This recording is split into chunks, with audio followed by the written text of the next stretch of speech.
Pada prinsipnya, kalau sama omong di sekarang ini, kami siap untuk diverifikasi. Andai kata pun verifikasi terjadi hari ini ataupun besok. Nah, karena hidup dan partai harus berani pengkaderan itu berjalan. Jadi kita jangan sistem jadi partai dinasti, itu tidak baik. Akhirnya partai itu untuk tumbuh kembangnya agak rada sedikit susah. Saya mau ganggu sedikit Om. Partai dinasti ini contohnya partai apa yang ada di Kabupaten Ende? Saya ingin Om coba kasih statement ya, kan Om seorang politisi. Om coba kasih statement. Menurut Om, apakah anggota DPR sekarang ini yang duduk sekarang ini atau di zaman lah Om lah 2014, 2019 atau 2015, apakah sudah bisa membawa aspirasi masyarakat atau tidak? Yang Om lihat sekarang? Ya, bukan wakil partai. Nah, jadi seperti itu. Di kondisi di Ende banyak yang dimana sudah menjadi ketua partai yang seakan-akan apa ya, hanya beliau aja yang mampu. Ini soal.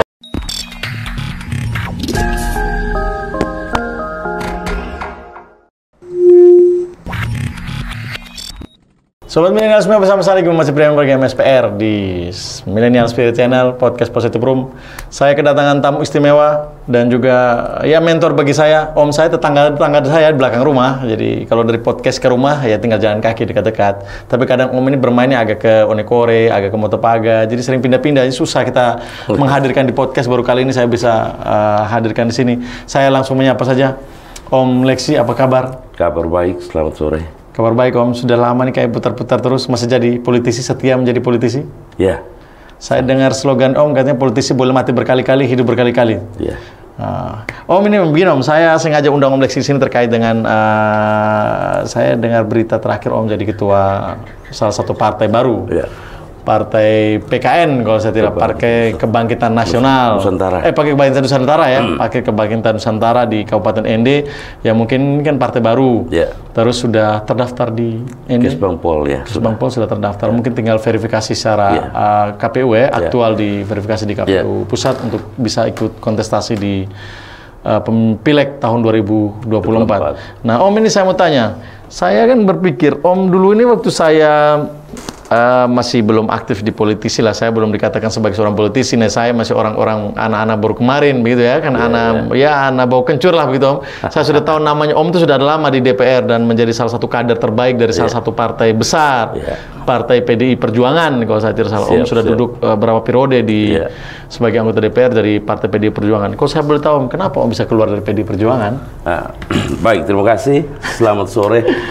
Selamat sore pemirsa di mana saja berada yang sempat nonton dialog kami dengan yang terhormat Bapak Ki Hadin Porake sebagai pemilik Millennial Spirit Channel. Dan ini merupakan satu penghargaan buat saya yang notabene sebagai Ketua Partai Kebangkitan Nusantara Kabupaten Ende, yang dimana disempatkan untuk datang berdialog dengan Bapak kita yang terhormat Bapak Ki Hadin Porake. Terima kasih Bapak Hadin. Jadi berkaitan dengan apa yang ditanyakan oleh Bapak Ki Hadin yang terhormat, mengapa kalau melihat dari sisi nyaman ya, pasti saya nyaman-nyaman saja di PDI Perjuangan. Nah, tetapi kok saya keluar dari zona nyaman, ya.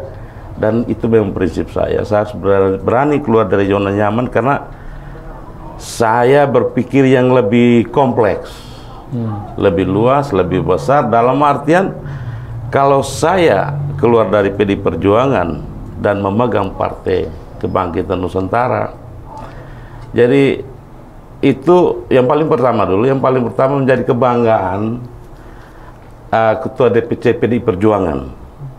Karena kader PDI Perjuangan yang keluar itu 2 orang. Saya dengan teman saya yang juga notabene sebagai mantan anggota DPRD Kabupaten Ende juga, Bapak Antonius Yohanes Bata, yang disapa dengan Aris Lawa. Tetapi tidak tahu lagi tanggapan beliau mengapa beliau keluar. Tapi kalau saya, yang jelas saya keluar dari PDI Perjuangan pertimbangan pertama karena mau keluar dari zona nyaman. Dasar argumentasinya, dengan saya memegang partai baru ini berarti saya membuka peluang bagi semua anak bangsa khususnya yang ada di Kabupaten Ende yang mau ikut berkompetitor untuk menyebabkan aspirasi rakyat melalui jalur PKN di pemilu 2024 nanti. Seperti itu. Dan saya sendiri secara pribadi lebih berbangga apabila partai yang dinakodai oleh saya bisa membawa banyak wakil rakyat untuk memperjuangkan aspirasi masyarakat Kabupaten Ende pada umumnya yang lebih baik dari kondisi sekarang ini. Seperti itu. Siap, ini kayaknya cita-cita yang mulia ya Sobat Milenial ya. Keluar dari zona nyaman PDI Perjuangan, terus diberi kesempatan untuk menjadi seorang leader di partai baru, di partai yang mungkin akan ikut pileg di 2024. Nah, cuman saya mau tanya Om, bukannya saya dengar isu, bukannya waktu itu Om keluar ada kerasa kerusuk karena ada sesuatu yang juga mungkin membuat Om tidak nyaman di PDIP, sehingga Om rehat dari PDIP, terus tiba-tiba ada datang tawaran PKN, baru Om ambil kesempatan ini karena memang awalnya memang ada sesuatu yang terjadi di PDIP. Coba Om, mungkin ada isu-isu seperti itu mungkin kira-kira? Kalau berkaitan dengan sesuatu, ini jujur, memang kondisi di keberadaan saya di PDIP Kabupaten Ende kemarin, di DPC PDI Perjuangan Kabupaten Ende kemarin, yang jelas yang pertama, saya harus berkata jujur bahwa saya tidak diakomodir dalam struktur kepengurusan kabupaten. Saya hanyalah anggota partai, simpatisan yang menjadi anggota partai, dan di pemilu kemarin di 2014-19 saya ikut caleg dan terpilih menjadi wakil rakyat dari Dapil 1. Nah, jadi karena saya berpikir kalau saya ada dalam sistem hanya sebagai anggota, buat apa saya harus bertahan?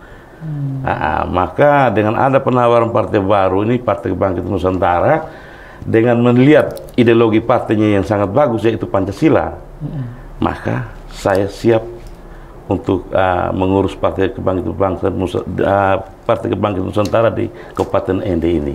Oke. Berarti benar sih, ini ada keterkaitan. Memang ini kejadian hampir semua kadang ada anggota DPR terpilih tapi bukan masuk ke dalam struktur partai. Betul. Ada seperti itu, dan juga ada yang benar-benar ada dalam struktur dan juga terpilih. Tapi ada juga yang banyak itu memang orang yang dari luar, simpatisan dari luar yang ikut lewat partai tersebut dan bukan struktur partai yang ada di dalam situ. Ini memang sempat menjadi bukan polemik juga sih, memang kadang memang banyak terjadi seperti itu, bahwa kadang simpatisan yang ikut bahwa dia bisa lolos jadi anggota DPR, kadang seperti itu. Terus Om, ini kita bicara terkait dengan PKN. Sejauh mana Om merasa bahwa PKN ini benar-benar sesuai dengan ideologi Pancasila dan juga bisa membawa karakter kita yang memang ya orang Ende ini kan orang sudah tahu ya, seluruh Indonesia tahu, bahkan mungkin ada sejarah di dunia mengatakan bahwa Ende adalah tempat lahirnya Pancasila. Dasar pemikiran Bung Karno terhadap Pancasila ada di sini. Sejauh apa kira-kira Om mempresentasikan partai ini di Kabupaten Ende? Kira-kira? Baik, terima kasih. Karena berbicara ideologi dan ideologinya Pancasila sesuai dengan apa yang dituang dalam anggaran dasar anggaran rumah tangga Partai Kebangkitan Nusantara. Jadi di PKN, di Partai Kebangkitan Nusantara, beliau lebih menonjolkan itu tentang Nusantaranya, kebangkitan. Jadi pertanyaan apa sih yang menjadi kebangkitan di dalam Nusantara? Jadi yang kita tahu berbicara Nusantara itu adalah semuanya sudah komplit itu. Komplit. Karena di situ ada sejarah, ada budaya, Bhinneka Tunggal Ika. Jadi sesuai dengan kondisi kita di Ende sangat pas ya. Maksudnya di sini begini, yang kita tahu dan kita sadari, sadar tidak sadar, kondisi kita bicara skop Ende aja dulu. Kondisi budaya kita perlahan-lahan mulai bergeser itu, nilai sejarahnya. Misalnya dari sisi budaya. Kalau budaya, orang dulu berpakaian itu, minta maaf, auranya itu dijaga, budaya. Sekarang kan sudah mempengaruhi ikut gaya ke barat-baratan, dan ini soal. Dan itu yang kita gali, dan itu yang menjadi prinsip dasarnya Partai Kebangkitan Nusantara untuk mempertahankan nilai-nilai sejarah itu supaya jangan lambat laun hilang, geser pudar itu. Maka hadirlah Partai Kebangkitan Nusantara. Oke, ini Om, saya kalau seandainya PKN nanti benar-benar setelah verifikasi faktual di KPU lolos untuk ikut pileg 2024, otomatis target yang Om akan akan tentukan ya, kita harus bisa menentukan target. Kita selaku ketua pasti Om punya target bahwa PKN minimal harus seperti apa di Pileg 2024. Apakah bisa mewakilkan berapa orang di setiap dapil atau seperti apa? Ini targetnya seperti partai-partai baru pada umumnya seperti apa kira-kira Om punya target PKN? Jadi baik, berkaitan dengan persiapan Partai Kebangkitan Nusantara Kabupaten Ende ini, pada prinsipnya kalau sama omong di sekarang ini kami siap untuk diverifikasi.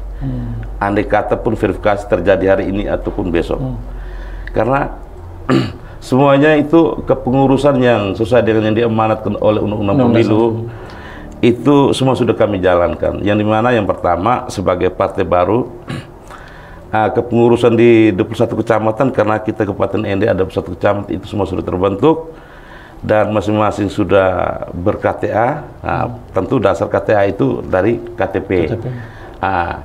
Dan KTP yang diamanatkan untuk sebagai pembuktian faktual nanti itu di tangan kami sekarang sudah 1.000 lebih, 1.700, dan itu semua yang mengasih KTP-nya sudah ber-KTA. KTA begitu. Jadi kami sangat siap. Jadi target itu secara kabupaten atau secara nasional juga sudah fix? Kalau sudah secara nasional lebih fix lagi. Bicara PKN, jujur saya berani berkata, gaung di NTT tidak seberapa dengan gaung di luar NTT.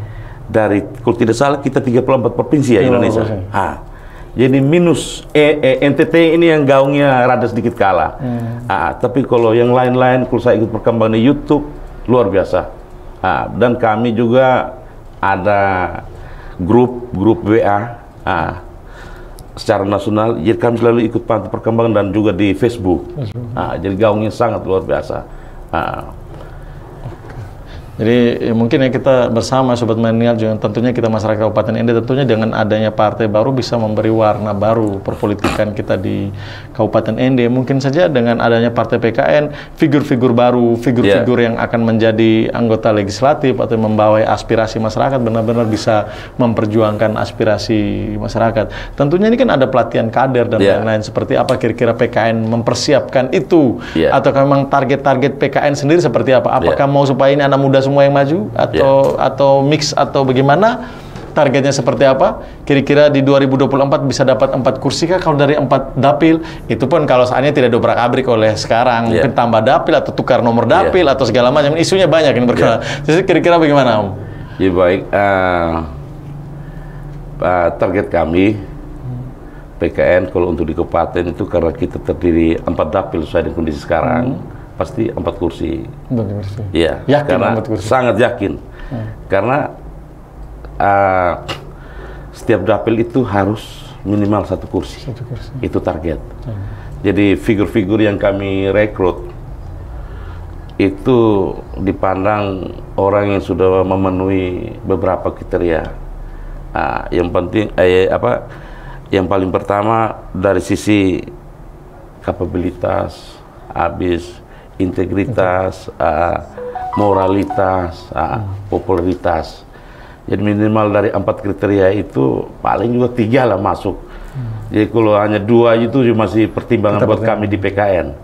Seperti itu. Jadi banyak tokoh-tokoh muda, milenial yang kami rekrut. Bahkan anak mahasiswa juga kami ajak bergabung, dan bukan cuma jadi anggota, bahkan jadi pengurus di tingkat kecamatan. Karena apa? Dasar kami bahwasan bicara politik, bicara partai politik itu ada sistem pengkaderan, regenerasi. Jadi macam kami tidak selamanya untuk berpegang partai, ada saatnya kami harus legowo dengan kaum milenial dari bawah, dan mereka yang akan melanjutkan tongkat estafet nanti. Karena hidup dan partai harus berani pengkaderan itu berjalan. Jadi kita jangan sistem jadi partai dinasti, itu tidak baik. Akhirnya partai itu untuk tumbuh kembangnya agak rada sedikit susah. Saya mau ganggu sedikit Om. Partai dinasti ini contohnya partai apa yang ada di Kabupaten Ende? Jujur saja saya berani berkata, bukan cuma di Kabupaten Ende saja. Secara nasional kita lihat kondisi partai kita ini yang punya seakan-akan partai itu milik orang per orang. Sebenarnya kalau bicara partai itu adalah milik semua stakeholder, anak bangsa. Jadi di situ proses pengkaderan itu harus berjalan. Dan siapapun nanti yang akan terpilih menjadi wakil rakyat, dia wakil rakyat, bukan wakil partai. Nah, jadi seperti itu. Di kondisi ini banyak yang dimana sudah menjadi ketua partai yang seakan-akan apa ya, hanya beliau aja yang mampu. Ini soal. Dan seharusnya kita yang sudah pernah menempati itu menjabat sebagai wakil rakyat di daerah, di kabupaten, 1-2 periode sudah cukup. Selanjutnya kita naik tingkat lah, istilah kalau kita sekolah kan dari kelas 1 naik kelas 2, kelas 2 naik kelas 3. Kalau masa kita di sekolah tuh sekolah dasar aja, SMP enggak, SMA enggak, ini soal. Ya harus berani lah gitu. Bicara politisi, maka saya sering katakan dengan teman-teman, bicara kita sebagai politisi tidak ada kata mati berkali-kali, hidup berkali-kali. Mengapa? Menjabat sebagai anggota DPRD itu ada masa periodisasinya 5 tahun. 5 tahun selesai masa jabatan, persoalan kita maju akan dipilih lagi oleh rakyat apa tidak, itu persoalan kepercayaan. Yang jelas kita tuntas dalam menjabat sebagai wakil rakyat selama 5 tahun. Kita sebelum menjadi wakil rakyat kan kita kan dasarnya sudah berada di bawah lantai nih, dasarnya kita di bawah dek ini. Apa yang jatuh, apa yang mati. Selesai 5 tahun, selesai masa jabatan kita. Persoalan nanti kita maju tidak terpilih, berarti itu persoalan kepercayaan. Tapi tidak pernah akan mati. Beda dengan kita yang menjadi wakil rakyat, kontrak kita dengan rakyat 5 tahun tidak tuntas, perjalanan di PAW, itu baru kita mati di apa ya istilahnya, di karir politik. Tapi kalau kita tuntas tidak mati. Persoalan kembali melanjut di periode berikut, ini persoalan kepercayaan kita terhadap rakyat. Saya jujur saya tertarik dengan bahasanya Om Lexi ya, terkait regenerasi, ya kan, regenerasi. Dan juga kita kalau flashback lagi ke belakang, mundur lagi ke belakang, bahwa Om mempersiapkan kader-kader yang memang akan duduk dari semua dapil ya. Ada 4 dapil akan duduk.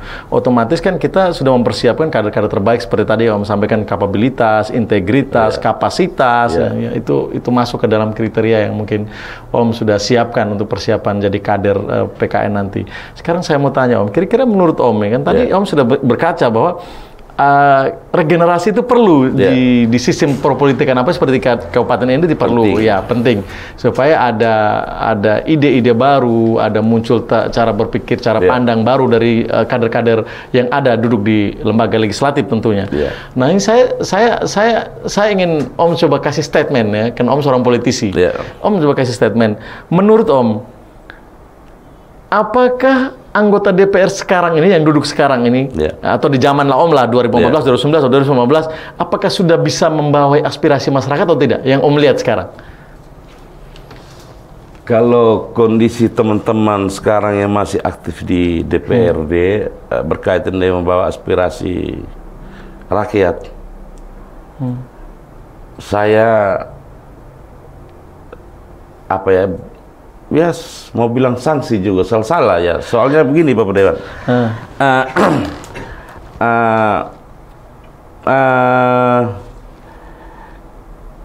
ini persoalan dengan kondisi kesepakatan fiskal ya, fiskal APBD Kabupaten ND yang dimana harus disetujui oleh 2 lembaga DPRD, eksekutif dan legislatif.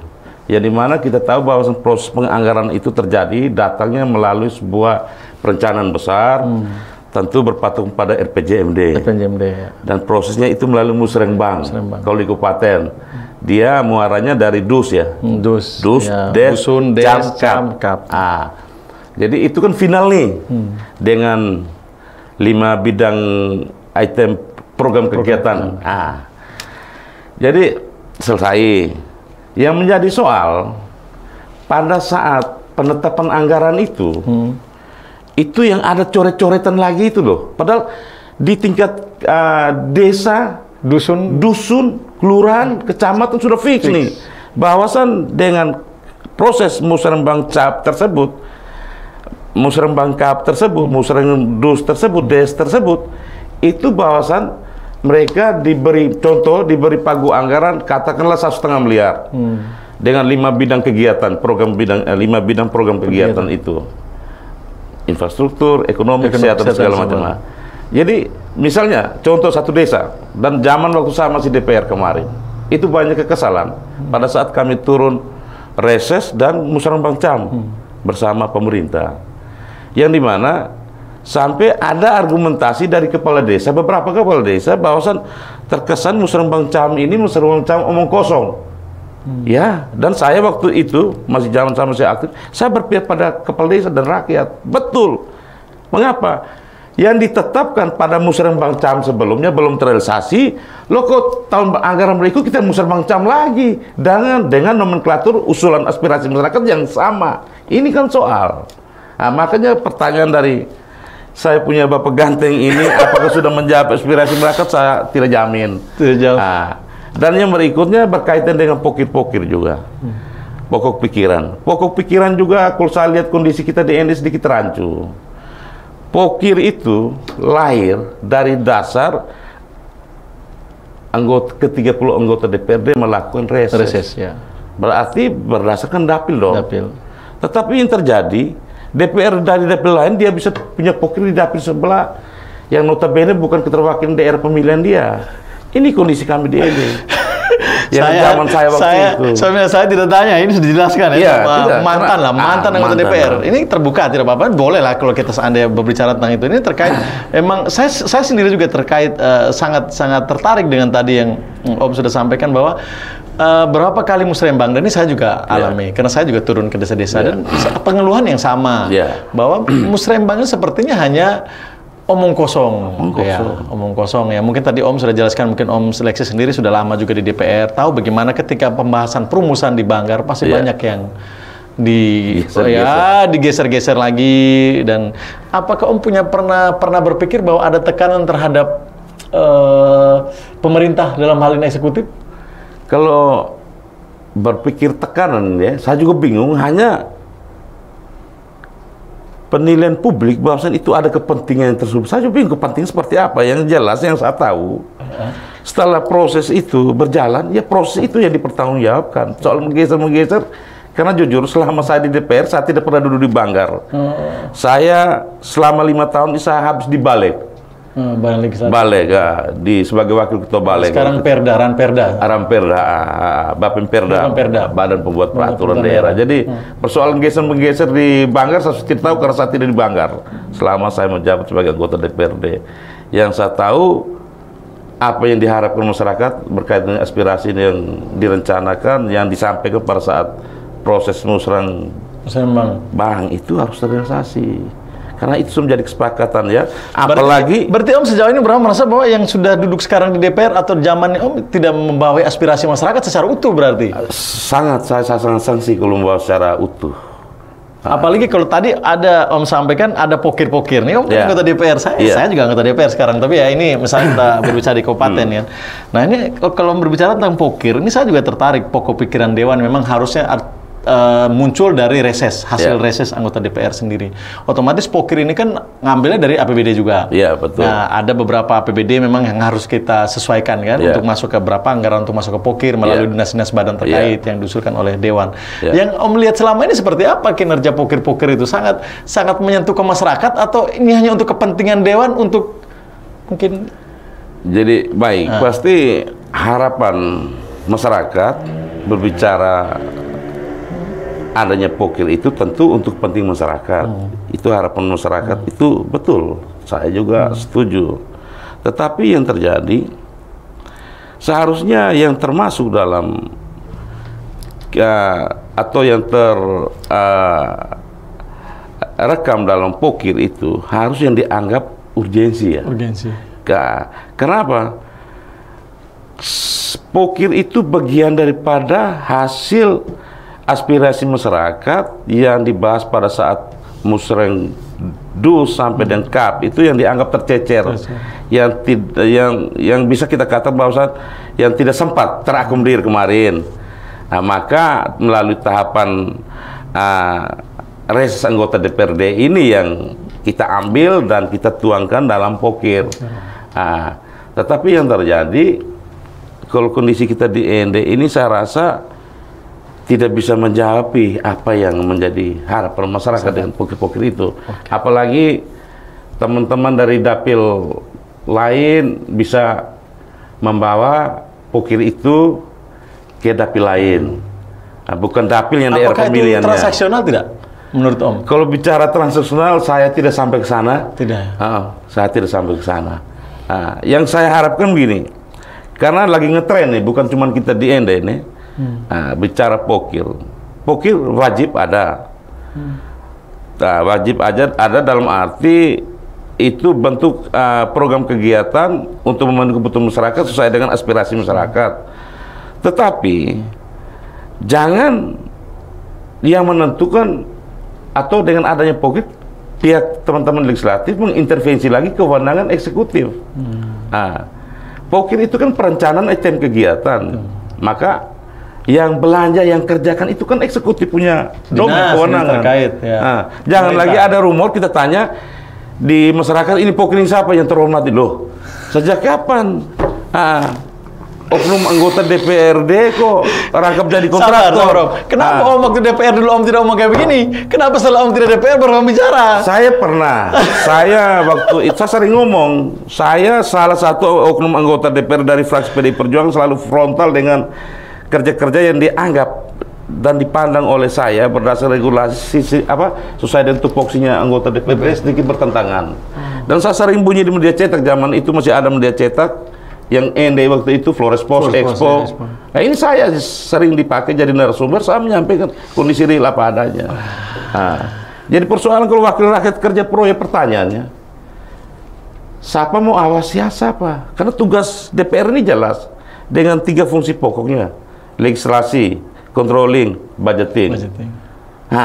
Ini menjadi catatan dan perhatian buat kita bersama, khususnya teman-teman sekarang lagi menjabat sebagai saya juga introspeksi untuk saya pribadi, dan juga kepada konstituen untuk kembali melihat ke depan. Siapapun yang menjadi wakil rakyat, siapapun yang menjadi bupati Ende, wakil bupati Ende, gubernur, kita lihatlah tentang yang dianggap pantas dan layak untuk jadi anggota DPR. Untuk menjadi anggota DPR, untuk menjadi kepala daerah. Jangan sesama saudara saya notabene sebagai stakeholder, sebagai masyarakat, memilih wakil rakyat, memilih kepala daerah hanya karena dengan uang receh, hanya karena dengan sembako. Hasilnya apa? Karena salah pilih, senangnya hari ini kalian terima, susahnya berpanjang 5 tahun. Di saat anggota legislatif bekerja salah, di saat eksekutif bekerja salah, kalian mengatakan, "Wih, kita rugi pilih yang gitu." Mau rugi apa? Karena kalian pilih menyesal di belakang. Ada sembako tadi, ada uang receh tadi. Ini soal. Saya yang terhormat, saya jujur, saya ke depan tanpa bermain sembako, tanpa bermain itu. Saya mau lihat kepercayaan masyarakat secara utuh, melihat bagaimana sih keseharian saya terhadap mereka. Karena biar kita punya komitmen moral. Apabila setelah saya menjabat dan pekerjaan saya tidak saya kalian punya harapan, saya siap mundur. Apalagi saya sebagai ketua partai di tingkat kabupaten. Dan ini menjadi komitmen kami kader Partai Kebangkitan Nusantara, yang dimana atas SOP-nya yang dikeluarkan oleh ketum kami Pak Gede Pasek. Seperti itu. Siap. Wah, ini soalnya kayaknya kalau saya mendengar apa yang disampaikan oleh Om Leksi tadi sebagai ketua PKN dan juga mantan politisi dan mantan anggota DPR, bahwa banyak sekali dinamika yang terjadi di DPR. Salah satunya bagaimana ya yang seperti kita tadi dengar penjelasan terkait perlu adanya regenerasi, terus terkait dengan pokir. Yang ini memang menjadi tantangan buat saya juga. Ini buat kita semua lah. Saya juga sebagai anggota DPR mengintrospeksi diri saya sebagai anggota DPR, bagaimana bisa menempatkan penyampaian atau informasi ke ruang publik yang secara terbuka bahwa pokir itu adalah usulan DPR, tapi itu bukan kewenangan kita, itu bukan uang DPR, itu benar-benar sebagai uang daripada pemerintah dalam hal ini yang mengelola keuangan negara dalam hal ini kabupaten yang akan memberikan pokir, tapi berdasarkan aspirasi yang sudah disampaikan oleh Bapak Dewan. Ini mungkin ada informasi yang tadi ditekankan oleh Om Leksi sendiri, dan juga Om Leksi ini saya melihat mungkin ya, karena mungkin Om ini terlalu hot atau terlalu panas. Ini kan saya lihat Om pakai baju merah, ini kan masih membawa-bawa PDIP ini kayaknya ini. Masih mencintai PDIP atau PKN merah. Tapi saya lihat PKN bukan merah terang seperti ini. PKN kan merah agak pink-pink sedikit kalau saya tidak salah. Kayaknya Om masih mencintai PDIP, atau mungkin kenapa Om sampai bisa Ini agak sedikit-sedikit hot nih menurut saya. Jadi baik. Jadi yang jelas semua partai politik yang ada di Indonesia ini saya mencintai. Mencintai. Nah, karena apa? Karena dasar partai politik itu kan dari ideologinya jelas ya. Undang-Undang Dasar 1945 dan Pancasila. Nah, jelas. Itu jelas. Itu semua garis partai harus demi mencapai kesejahteraan masyarakat dan itu menjadi dia punya apa ya istilahnya tujuan. Jadi persoalan saya berpakaian ini jadi PKN juga warna seperti ini juga. Saya pikir merah agak muda gitu. Atau ini memang di PKN tidak ada warna begini Partai Kebangkitan Nusantara. Saya pikir tidak mau masuk, kayaknya Om ini masih cinta partai PDIP ini kayaknya.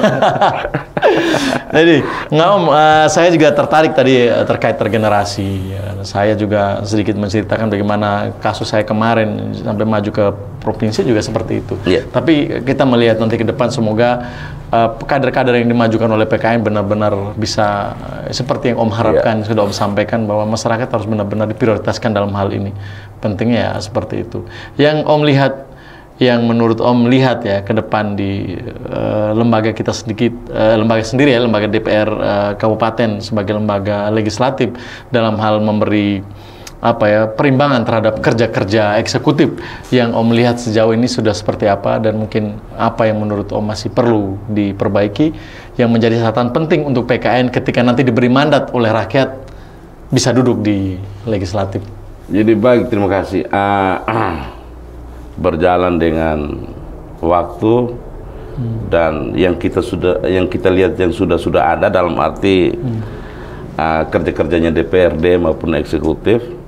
Kalau kami di PKN nanti, yang namanya pendapat akhir fraksi, pandangan umum fraksi, semua godoknya di sekretariat partai. Nah, jadi tidak menjadi domain semata-mata itu adalah kewenangan fraksi, mereka boleh kerja di mana, tidak. Tempatnya markasnya di sekretariat, yang di mana sekretariat partai, karena bicara pandangan fraksi, pendapat umum fraksi, pendapat akhir fraksi, itu adalah pendapat partai. Bicara pendapat partai, itu adalah pendapat masyarakat. Karena partai politik adalah representatif daripada masyarakat. Partai politik lahir, hadir karena ada masyarakat. Jadi seperti itu. Siap, ini informasi yang mungkin ada perubahan ya, mungkin seperti itu. Kalau kami di Gerindra Provinsi seperti itu. Jadi kami membahas pandangan fraksi, otomatis ada masukan dari partai, kita membahas di partai di DPD, baru kita bahas di fraksi hasil-hasil masukan-masukan poin-poin apa saja yang diusulkan oleh DPD yang akan kita tuangkan ke pandangan fraksi, biasanya seperti itu. Nah ini Om, saya pribadi mungkin sangat berterima kasih atas kehadiran Om Lexi yang juga sudah memberikan banyak informasi, banyak masukan. Ini tantangan buat PKN ke depan. Saya memberi informasi ke Om bahwa ke depan di 2024 ini kayaknya persaingan kita sangat keras Om, apalagi kita lawan Om, saya Gerindra nih Om, PKN nih kayaknya. Tapi tetap berpolitik, tetap santun. Ketika kita tidak dipercaya, itu bukan berarti kita tidak dipercaya secara ini, tidak. Tapi mungkin ya kesempatan kita tidak diberi oleh Tuhan kemudian. Om, untuk PKN dan untuk kader-kader PKN di mana saja, untuk semua sobat milenial semua, mungkin anak-anak milenial, anak-anak muda yang menyaksikan ini, mungkin ada pesan-pesan yang ingin Om sampaikan untuk teman-teman sobat milenial semua. Ya, baik, terima kasih. Teman-teman sahabat milenial ya, milenial spirit, di mana saja berada, pada prinsipnya partai politik itu terbuka untuk umum. Partai politik itu milik siapa saja. Dan kalian yang sebagai milenial, kalian adalah pelanjut tongkat estafet untuk akan datang. Kalian adalah generasi penerus bangsa. Ya untuk itu, yang sebagai yang akan melihat dan yang akan menentukan bahwasan jalannya roda legislatif, pemerintah daerah baik buruk itu sebenarnya kata kunci ada kembali kepada sahabat milenial semuanya, karena kalian yang punya hak pilih. Karena kalau kalian salah pilih hanya karena dengan uang receh dan sembako, maka yang akan kita hadapi susah selama 5 tahun selama mereka menjabat. Jadi untuk itu pilih jangan hanya karena finansial, jangan hanya karena sembako, tapi pilih karena dari pertama integritasnya. Yang kedua, popularitas, moralitasnya. Jadi kalau itu semua memenuhi kriteria menurut kalian, yakin dan percaya, saya rasa END ke depan akan lebih baik daripada sekarang, bahkan NTT pada umumnya.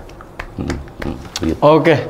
Sobat Milenial, tadi ada pesan-pesan tadi ya dari Om Leksi selaku Ketua PKN. Tetapi sebelum saya menutup ini Om, kan 2024 menjadi indikator untuk pilkada hasil 2024 termasuk PKN dong ya. Kalau PKN ikut di 2024 otomatis PKN punya suara juga bisa mewakilkan satu suara untuk pemilihan pilkada. Nah ini Om kira-kira kan sudah ada isu-isu nih, isu-isu bupati, wakil bupati yang ada di ND banyak, ini isu-isu yang ya bolehlah kita menjual siapapun boleh berhak dipilih dan untuk memilih ini kan.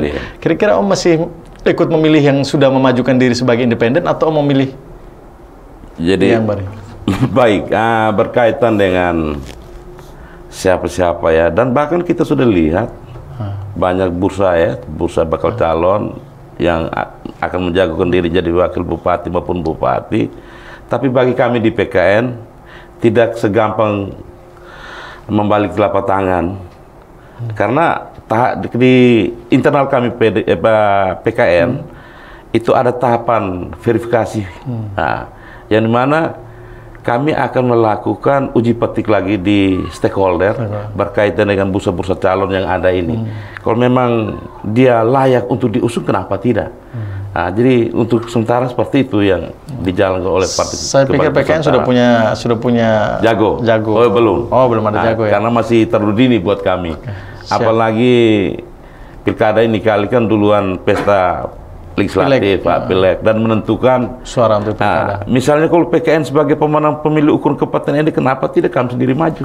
Seperti itu. Siap, saya berharap semoga Om Leksi bisa jadi calon Bupati ND tahun 2024. Amin. Dan semoga Om ya, kita berdoakan. Kita tidak tahu apa saja yang kita harapkan, siapa tahu Tuhan memberikan kesempatan untuk kita. Kita kan tidak tahu kemudian, yang penting kita bagaimana berusaha saja. Dan bisa juga PKN akan berkoalisi dengan Gerindra, yang dimana mungkin yang terhormat Bapak Yadin Bupati atau sebalik saya wakil, tidak apa-apa.